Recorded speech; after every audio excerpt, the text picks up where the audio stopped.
आज हम लोग हिंदी पाठ्य पुस्तक क्षितिज के अंतर्गत दिए गए पाठ सर्वेश्वर दयाल सक्सेना द्वारा लिखित मानवीय करुणा की दिव्य चमक पाठ की संक्षिप्त जानकारी प्राप्त करेंगे। सबसे पहले हम सर्वेश्वर दयाल सक्सेना जी के जीवन पर संक्षिप्त प्रकाश डालेंगे। बहुमुखी प्रतिभा के धनी साहित्यकार सर्वेश्वर दयाल सक्सेना का जन्म सन 1927 में उत्तर प्रदेश में हुआ। सर्वेश्वर दयाल सक्सेना लेखक होने के साथ साथ उच्च कोटि के कवि भी थे। उन्होंने साप्ताहिक पत्रिका दीनमान का उपसंपादन तथा पराग नामक बाल पत्रिका का संपादन किया। सक्सेना जी का रचना का क्षेत्र काफी विस्तृत है। उन्होंने तत्कालीन समाज में व्याप्त विसंगतियों और अव्यवस्थाओं पर चोट की है।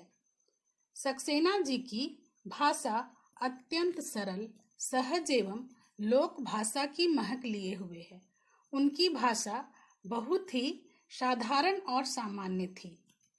प्रस्तुत पाठ सर्वेश्वर दयाल सक्सेना द्वारा लिखित एक उच्च कोटि का संस्मरण है, जिसमें फादर कामिल बुल्के की चारित्रिक और व्यवहारिक विशेषताएं वर्णित है। बेल्जियम में जन्मे फादर बुल्के ऐसी भूमि से भारत आए थे जो गिरजाघरों, पादरियों, धर्म गुरुओं और संतों की पावन भूमि कही जाती है।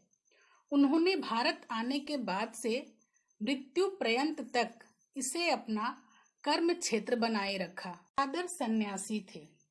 लेखक और फादर के संबंधों की झलक हमें इस संस्मरण में मिलती है। वे भारतीय संस्कृति में रच बस गए और हिंदी भाषा को राष्ट्रभाषा का दर्जा दिलाने का सराहनीय प्रयास किया।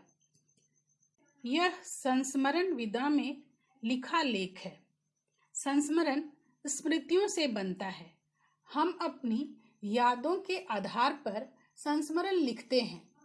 इस पाठ में लेखक ने फादर बुल्के के व्यक्तित्व को उभारा है। साथ ही लेखक यह बताने की कोशिश कर रहे हैं कि फादर का उनके जीवन में क्या अहमियत थी। फादर बुल्के का हृदय किस तरह मानवीय करुणा से द्रवित रहता था। उनसे किसी व्यक्ति का दुख देखा नहीं जाता था। उनके दुखों को दूर करने के लिए उनसे जो भी हो सकता था वे करते थे। दूसरों के हृदय में उनके लिए असीम प्यार और ममता भरी हुई थी। किसी के दुख को देखकर उनका हृदय द्रवित हो उठता था। इसमें लेखक सर्वेश्वर दयाल सक्सेना ने फादर बुल्के को मानवीय करुणा की दिव्य चमक कहा है, क्योंकि उन्होंने अपने जीवन काल के 35 वर्षों में भारत भूमि को ही अपनी कर्म भूमि बनाकर सभी भारतीयों को अपनत्व, ममता, करुणा, प्रेम, सांत्वना जैसे मानवीय गुणों से सींचा।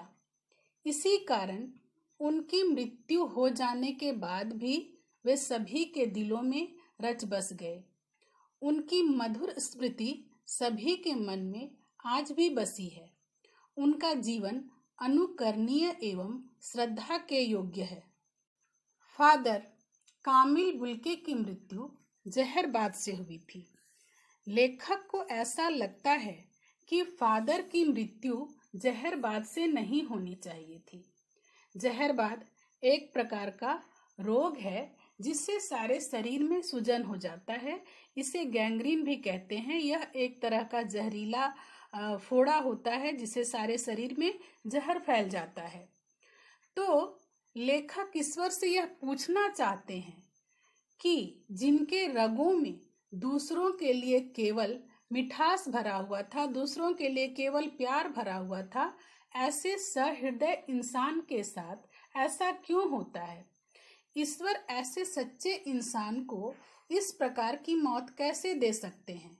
यह सवाल लेखक के मन में बार बार उठता है। मैं यह प्रश्न किससे पूछूं?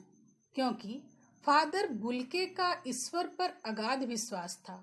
अपना सारा जीवन ही ईश्वर की भक्ति में समर्पित कर रखा था।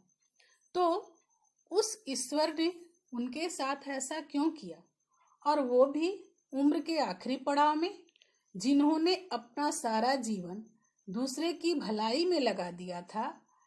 अपना सारा जीवन दूसरे की भलाई में लगा दिया था, तो भगवान ने उन्हें इस आखिरी समय में उन्हें इतना अधिक कष्ट क्यों दिया।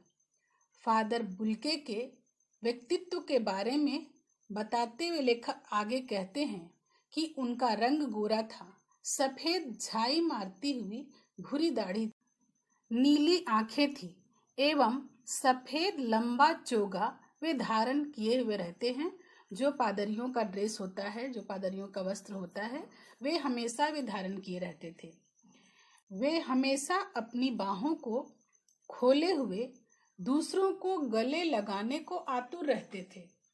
अपने प्रियजनों के प्रति उनके हृदय में इतनी ममता और इतना अपनत्व भरा हुआ था कि वे हमेशा अपनी बाहों को फैलाए हुए उन्हें गले लगाने को आतुर रहते थे। लेखक सर्वेश्वर दयाल सक्सेना आगे बताते हुए कहते हैं कि 35 वर्ष से इस बात का मैं साक्षी रहा हूँ, तब भी जब वह इलाहाबाद में थे और आज भी उनके स्नेह भरे बाहों का दबाव अपनी छाती पर महसूस करता हूँ। लेखक को ऐसा महसूस होता है कि जैसे आज भी बुल्के अपनी बाहों को खोले हुए उन्हें अपनी बाहों में भरने को आतुर हो रहे हों। आगे बताते हुए कहते हैं कि फादर बुल्के को याद करना उदास संगीत सुनने जैसा था। जैसे उदास संगीत दिल के रोम रोम को छू जाता है, वैसे ही फादर बुल्के की याद, उनकी ममता, अपनत्व, प्रेम, वात्सल्य, शांत निश्चल व्यक्तित्व कभी न भूलने योग्य होता है। उदास शांत संगीत दिल को दुखी करती है, वैसे ही लेखक को फादर बुल्के की याद अपने प्रियजन के बिछुड़ने के समान दुखी करती है। लेखक आगे बताते हुए कहते हैं कि उनको देखना करुणा के निर्मल जल में स्नान करने जैसा था। जिस प्रकार किसी पवित्र आत्मा को देखने के बाद हमारा मन साफ हो जाता है, स्वच्छ हो जाता है, हम पवित्र हो जाते हैं, उसी प्रकार कामिल बुल्के को देखने के बाद लेखक को ऐसा महसूस होता था कि हम उनको देखने मात्र से ही पवित्र हो चुके हैं, और उनसे बात करने में ऐसा लगता था कि हम कर्म से भर गए हों, क्योंकि फादर बुल्के अपनी कर्म के प्रति बहुत ही निष्ठावान थे। तो उनसे बात करने के बाद लोगों में भी कर्म करने की भावना जो है वह बलवती हो जाती थी, वे अपने कर्म के प्रति निष्ठावान हो जाते थे। लेखक के साथियों ने मिलकर और लेखक ने एक परिमल नामक संघ की स्थापना की थी, जिसमें उसमें विचार विमर्श होता था, गोष्ठियां होती थी, वे अपनी रचनाओं को उसमें पढ़कर सुनाया करते थे।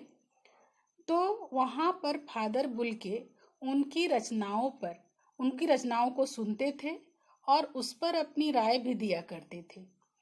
लेखक को उनका समझाना और इस तरह से राय देना अपने बड़े भाई के होने के जैसा महसूस होता था।